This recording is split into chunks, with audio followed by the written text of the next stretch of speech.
اچھا یہ نا ایک جملہ یا کہاوت ہے ہمارے ہاں مشہور جو ہے، مطلب پنجابی میں بھی ہے، اردو میں بھی ہے، کہ کنویں سے پانی کی بالٹیاں بھر بھر کے نکالنے سے کچھ نہیں ہوگا۔ اس کے پیچھے جو کانٹیکس بتایا جاتا ہے وہ یہ ہے کہ کسی کنویں کے اندر نا کتا گر گیا تھا اور وہ اس کے اندر ہی مردار ہو گیا، مر گیا اس کے اندر، تو اب اس کی وجہ سے وہ سارا پانی جو ہے وہ ناپاک ہو گیا، پلید ہو گیا، اس میں سے بدبو اٹھنے لگی۔ تو لوگوں نے سوچا کہ اس بدبو والے پانی کو ختم کیا جائے۔ اچھا کتا نہیں نکالا، لیکن وہ بالٹیاں بھر بھر کے پانی کی نکالتا رہے اس کے اندر سے، لیکن وہ جناب اسمیل ختم ہونے کا نام ہی نہ لے، اور ظاہر ہے پانی بھی کہہ رہے تھے جی اس میں اسمیل آ رہی ہے، پانی بھی ناپاک ہے۔ تو پھر کسی سیانے نے ان کو مشورہ دیا کہ جناب بالٹیاں بھر بھر کے پانی نکالنے سے کچھ نہیں ہوگا، یہ جو مرا ہوا کتا اندر گرا ہوا ہے نا اس کو نکالو۔ عمران خان نے یہ جو بات کی ہے، کنویں سے پانی نکالتے رہنے سے کوئی فائدہ نہیں ہوگا، مستقل حل کے لیے اپنی کوتاہیوں اور ناکام پالیسیوں کا نہ صرف اعتراف کرنا ہوگا بلکہ صحیح بھی کرنا ہوگی۔ اب اس کا اشارہ عمران خان کا کس کی طرف ہے؟ مطلب اس میں سے ہم بہت ساری چیزیں کہہ سکتے ہیں نا کہ عمران خان کا اشارہ ان پالیسیوں کی طرف ہے جس وجہ سے یہ دہشت گردی کی جنگ ہو رہی ہے۔ 20 سال پہلے عمران خان جس طرح کہتے رہے کہ امریکہ کی جنگ میں شامل نہ ہوں، لیکن پرویز مشرف جو اس وقت پاگل ہوئے تھے ڈالرز کی خاطر، یا امریکہ کا خوف تھا کہ وہ لمبے لیٹ گئے، خود امریکی ایک اہلکار انہوں نے کہا کہ ہمیں تو امید نہیں تھی کہ مطلب اتنے 10 کے 10 مطالبے مان جائے گا مشرف، یا پاکستان کی اس وقت کی جو حکومت ڈکٹیٹرشپ جو تھی، ہمیں تو تھا کہ 2 3 4 مطالبے مانیں گے باقی ریجیکٹ کر دیں گے، ہمارے لیے یہی بہت بڑی بات ہے۔ لیکن پرویز مشرف تو جناب بالکل لمبے لیٹ گئے، یہ امریکی اہلکار نے کہا تھا، اور عمران خان منع کرتے رہے، ان کی پریڈکشنز موجود ہیں، آپ یوٹیوب پہ جا کے عمران خان کے پرانے ٹاک شوز نکالیں، حامد میر کے شو کے اندر بہت دفعہ گفتگو ہوئی ہے، موہت پیرزادہ کے ساتھ گفتگو ہے ان کی، بہت سارے کلپس جو ہیں اس میں عمران خان ایک ہی بات بار بار کہتے تھے کہ جنگیں کسی چیز کا حل نہیں ہے، اپنے ہی ملک میں لشکر کشی نہ کریں نہیں تو یہ پورے ملک کے اندر تباہی آئے گی، اور پھر وہی ہوا۔ اور بعد ازاں 2013-14 میں بھی عمران خان یہی بات کرتے رہے جب خیبر پختونخوا میں پہلی دفعہ ان کی گورنمنٹ بنی۔ تو اس وجہ سے عمران خان نے یہ اشارہ دیا ہے کہ کنویں سے پانی نکالتے رہنے سے کوئی فائدہ نہیں ہوگا۔ اب وہ مطلب کہنا تو یہی چاہ رہے ہیں نا، اس کا جملہ پورا تو یہی بنتا ہے کہ کنویں کے اندر سے کتا نکالے بغیر جتنا مرضی آپ پانی نکالیں تو پانی کی بدبو ختم نہیں ہوگی، پانی کے اندر جو ایک پلیدگی آ گئی ہے وہ ختم نہیں ہوگی۔ تو اب عمران خان کس کی طرف اشارہ کر رہے ہیں، میں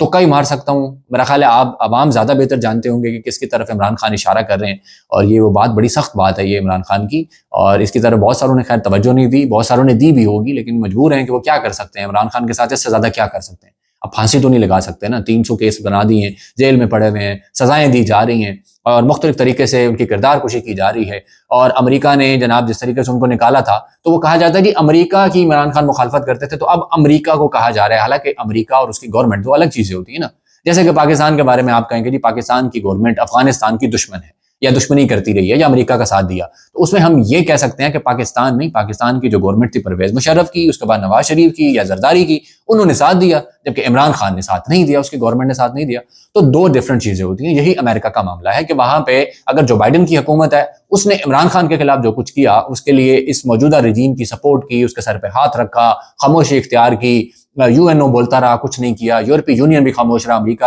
جو بائیڈن کی حکومت کی وجہ سے برطانیہ بھی خاموش رہا، لیکن جب امریکہ میں حکومت بدل گئی تو امریکہ تو ایک ریاست ہے، وہاں کی جو عوام ہے وہ ایک ریاست ہے، اس کے ادارے ہیں، لیکن وہاں جب کوئی حکومت بدلتی ہے تو پالیسی اس کے ساتھ بدلتی ہے۔ پاکستان میں بھی یہی ہوتا ہے، ایون یہاں پہ کوئی جرنیل چینج ہوتا ہے، مطلب آرمی چیف چینج ہوتا ہے تو اس کا ایک نیا ڈاکٹرائن آ جاتا ہے، اس کی پالیسی بھی تبدیل ہو جاتی ہے۔ تو آپ یہ کہیں کہ جی پاکستان صرف نہیں ہوگا، ظاہر ہے پاکستان کے فلاں جرنیل کی پالیسی یا پاکستان کے فلاں سیاستدان کی پالیسی، پاکستان کی فلاں سیاسی جماعت کی پالیسی یا پاکستان کے فلاں سیاسی وزیر اعظم کی پالیسی، تو یہی بات امریکہ کی طرف ہے۔ تو عمران خان نے اب یہ جو بات کی ہے اس کو بھی آپ اسی تناظر میں دیکھیں، اب عمران خان کا اشارہ کس طرف ہے۔ اچھا دوسری بات جو عمران خان نے کہی کہ کوئی عالمی جو طاقت ہے مطلب وہ کوشش کر رہی ہے کہ میں ڈیل لے لوں، مطلب ایک تو عمران خان نے کہا نا کہ مجھے یہاں سے ڈیل کی آفر کی گئی ہے تو میں جناب اس کو تسلیم کر لوں۔ عمران خان نے لمبا چوڑا یہ جو پیغام اب جاری کیا ہے اور اس میں انہوں نے لال مسجد آپریشن کا بھی ذکر کیا ہے اور بتایا کہ کس طریقے سے لال مسجد آپریشن کی طرح ہی ڈی چوک کے اندر جو کچھ کیا گیا ہے 26 کو، اور اس کے لیے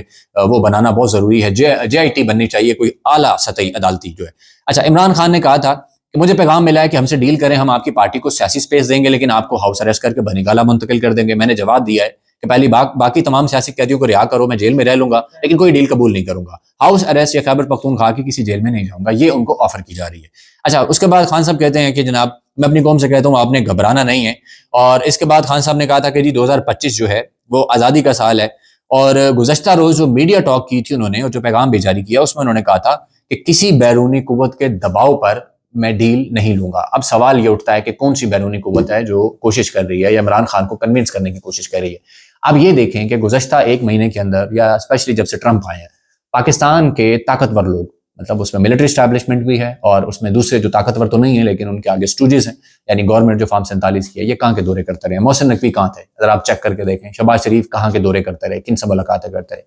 تو میں نے جو ذاتی طور پہ اس پہ تھوڑی سی ریسرچ کی، جو میری ذاتی اسیسمنٹ ہے، آپ اختلاف کر سکتے ہیں، آپ مجھے مشورہ بھی دے سکتے ہیں، یا آپ کو اگر شاید زیادہ انفارمیشن ہے بتا سکتے ہیں کہ وہ کوئی اور بھی ہے۔ مجھے لگتا ہے کہ یہ شاید محمد بن سلمان کی بات ہو رہی ہے، کیونکہ سعودی عرب کے سب سے زیادہ دورے کیے گئے ہیں ان سب کی طرف سے، وہاں جا کے ملاقاتیں ہوتی رہی ہیں۔ محسن نقوی کو بھی بھیجا گیا تھا ایک ایلچی بنا کر، ایک نمائندہ بنا کر۔ تو میرا ذاتی طور پہ خیال یہ ہے کہ سعودی عرب کو کہا جاتا رہا ہے کہ آپ کی شاید عمران خان کے ساتھ ایک اچھی انڈرسٹینڈنگ رہی ہے، عمران خان کے اوپر آپ کو تھوڑا ایج بھی ہے، تو عمران خان کو کہیں منائیں اس کو۔ اور یہ ٹرمپ آنے کے بعد ملاقاتیں زیادہ ہوئی ہیں، مطلب جب ان کو نظر آیا نا کہ بھائی ظاہر ہے وہاں پہ اب امریکہ میں تو جو بائیڈن چلا گیا جس کی چھتری ہمارے سر پہ تھی، تو ظاہر ہے اب چینج ہو گیا، ٹرمپ آ رہا ہے، ٹرمپ سے خوف بھی آتا ہے، وہ جس طرح کا سرفراہ ہے، تو پھر اس لیے کوشش کی جاتی رہی۔ اور ساتھ کوشش یہ ہے کہ اس سے پہلے کہ ٹرمپ آئے، عمران خان کو کسی طرح اس ڈیل پہ لے آئیں کہ جناب کچھ تھوڑی سی ہماری عزت رہ جائے، کچھ تمہاری بھی رہ جائے، تم گھر چلے جاؤ یہاں سے نا، تاکہ ایک دفعہ سکون آ جائے، کیونکہ وہ جب تک جیل میں ہیں عمران خان تب تک تو سکون نہیں آنے والا، بالکل نہیں آنے والا، کیونکہ عمران خان اندر بیٹھ کے اگر نتھ ڈال سکتا ہے، عمران خان ویسے باہر آیا، اب اس سے یہ گارنٹی مانگی جا رہی ہے۔ اور یہ انصار عباسی صاحب نے جو جنگ میں خبر دی ہے اس کے اندر انہوں نے اس کی تفصیل لکھی ہے، اور ساتھ اپنی حکومت جو ہے ان کی نون لیگ کی حکومت، اس کی طرف سے کہا گیا ہے کہ جی اس میں عمران خان کی رہائی کا ایجنڈا شامل نہیں ہے۔ لیکن خیر وہ عمران خان کی رہائی کا ایجنڈا تو شامل ہوگا، ایسا کیسے ہو سکتا ہے کہ اس میں ایجنڈا شامل نہ ہو؟ ان کی طرف سے خیر جتنا بھی کہا جائے اس سے کیا فرق پڑتا ہے، لیکن اچھا میں خبر آپ کو نکال کے ذرا سنا دیتا ہوں کہ انصار عباسی صاحب جو ہیں انہوں نے کیا خبر پیش کی ہے۔ ایک منٹ، خبر ذرا اوپر نیچے ہو گئی ہے، میں کوشش کر رہا ہوں کہ وہ خبر کسی طریقے میرے سامنے آ جائے، واٹس ایپ پہ ظاہر ہے اوپر نیچے ہو جاتی ہیں، ویسے تو وہ جنگ اخبار میں چھپی ہے، جیو نے بھی اس کے اوپر بریکنگ ماری ہے، تو یہ ایک ایجنڈا ہوتا ہے خیر جیو کا کہ پہلے وہاں پہ انصار عباسی خبر لگواتے ہیں۔ ہاں انصار عباسی کی خبر ہے جی، اگر عمران خان موجودہ نظام کو چیلنج نہ کریں تو حکومت عمران خان کو گھر پر نظر بند کرنے کی ڈیل کی پیشکش کر سکتی ہے۔ اچھا انصار عباسی صاحب نے حکومت کے اس ذرائع سے نہیں پوچھا کہ پھر آپ کی وہ عدالتیں جن کا آپ کہہ رہے تھے کہ بڑی آزاد ہیں، بڑی خود مختار ہیں، ہمارا آئین بڑا آزاد و خود مختار ہے، تو وہ کہاں جائے گا جناب والا؟ اگر آپ حکومت جو ہے وہ اپنی ثوابدید پہ کسی کو گھر منتقل کر دے گی بھائی، تو کہاں گئے عمران خان کے 250-300 کیسز آپ کے وہ سارے بیانیے؟ مطلب بتائیں نا یہ کہانی کیا ہے، کیسے گھر منتقل کر سکتی ہے جناب اگر جینون کیس ہے؟ اگر آپ قانون اور آئین کی بات کریں یا عدالتوں کی آزاد عمل درآمد کی بات کریں تو کیسے کسی الزام جس کے اوپر ملزم کو یا کسی مجرم کو گھر بھیجا جا سکتا ہے، وہ عمران خان ہو یا کوئی بھی ہو؟ تو یہیں سے یہ لوگ ایکسپوز ہو جاتے ہیں، مطلب جو ذرائع اپنی خبر فیڈ کراتے ہیں انصار عباسی جیسوں کو۔ اس کے بعد کہتے ہیں جی ایڈیٹر انویسٹیگیشن جنگ اور دی نیوز انصار عباسی کی رپورٹ کے مطابق 9 مئی کے معاملے پر کوئی سمجھوتا نہیں ہوگا۔ اچھا جی، موجودہ اتحادی حکومت 2029 تک برقرار رہے گی، بڑا یقین ہے جی ان کو، فارم 47 کا منتخب ہونے کے بعد کہتے ہیں جی 2029 تک برقرار رہے گی، اور یہی عمران خان سے مطالبہ ہے کہ گھر بیٹھ جاؤ، ہمیں تنگ نہیں کرو۔ موجودہ اتحادی حکومت برقرار رہے گی۔ رپورٹ کے مطابق مذاکرات میں شامل حکومتی اتحاد کے ایک اہم رکن کا کہنا تھا کہ عمران خان کو اڈیالہ جیل سے بنی گالہ اسی صورت منتقل کیا جائے گا جب وہ موجودہ نظام کو قبول کریں گے اور شورش پسندی کی سیاست کو ترک کریں گے۔ نام نہ ظاہر کرنے کی شرط پر دی نیوز سے گفتگو کرتے ہوئے ذریعے کا کہنا تھا کہ حکومت کی جانب سے مذاکرات کے لیے کوئی پیش کی شرائط نہیں، لیکن اہم معاملات پر موقف واضح ہے۔ اور موقف کیا ہے جی کہ 9 مئی لائف لائن ہے نون لیگ کی، اور 9 مئی کی بنیاد پہ جب تک عمران خان اور ملٹری اسٹیبلشمنٹ کی لڑائی رہے گی، جنگ رہے گی، تو نون لیگ کا فائدہ رہے گا، ورنہ تو نون لیگ کے پلے ککھ نہیں۔ اور جیسے ہی عمران خان کی اگر یہ جنگ ختم ہوتی ہے یا اس طرف سے کہا جاتا ہے کہ ٹھیک ہے جناب سیز فائر، ہم جنگ نہیں کرتے آپ کے ساتھ مزید، یا ٹھیک ہے جو ہوا مٹی ڈالتے ہیں، آپ بھی آگے بڑھیں ہم بھی آگے بڑھتے ہیں، ایک ایک قدم پیچھے ہٹتے ہیں، تو Noon league the end bye bye tata ہو جائے گی۔ اور جناب یہی نون لیگ کی لائف لائن ہے، اور یہی کہانی بار بار دی جا رہی ہے کہ جناب عمران خان کو ٹھیک ہے ہم ڈیل دیتے ہیں، جان چھوڑے ہماری، گھر جائے، عوام جو ہے وہ بڑا تنگ کرتی ہے، بار بار آتی ہے، کیونکہ عمران خان نے دوبارہ ہنٹ دے دیا ہے کہ شاید مارچ کے اندر دوبارہ مارچ کرے، اور تب امریکہ میں حکومت بدل چکی ہوگی، امریکہ کے جو نیچے تفیلی ریاستیں ہیں، برطانیہ ہو گیا اور اس کے بعد یورپی یونین ہو گیا،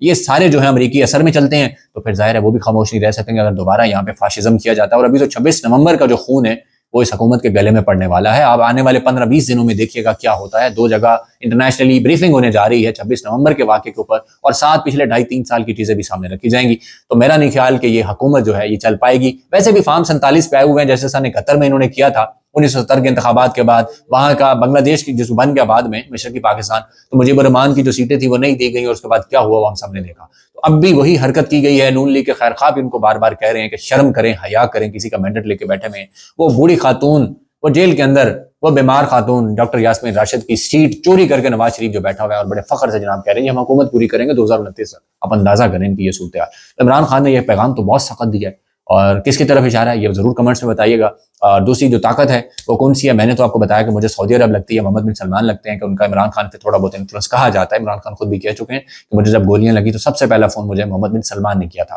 تو میرا خیال ہے انہی کے ذریعے جو کوشش کی جا رہی ہے, کیونکہ چین تو اس وقت پاکستان کو اس طرح سے نہیں دیکھ رہا. چین کے حوالے سے بھی میں آپ کو بتاتا ہوں کہ چین نے بھی کس طرح ان کی پارٹی بدلنا شروع کر دی اور کس طرح ہم نے افغانستان کے ساتھ جو نئی جنگ شروع کی ہے یہ سوچ کر کہ شاید ٹرمپ خوش ہو جائے گا اور کہے گا واہ بلے بلے کیا بات ہے, آپ نے جناب ہماری طرف سے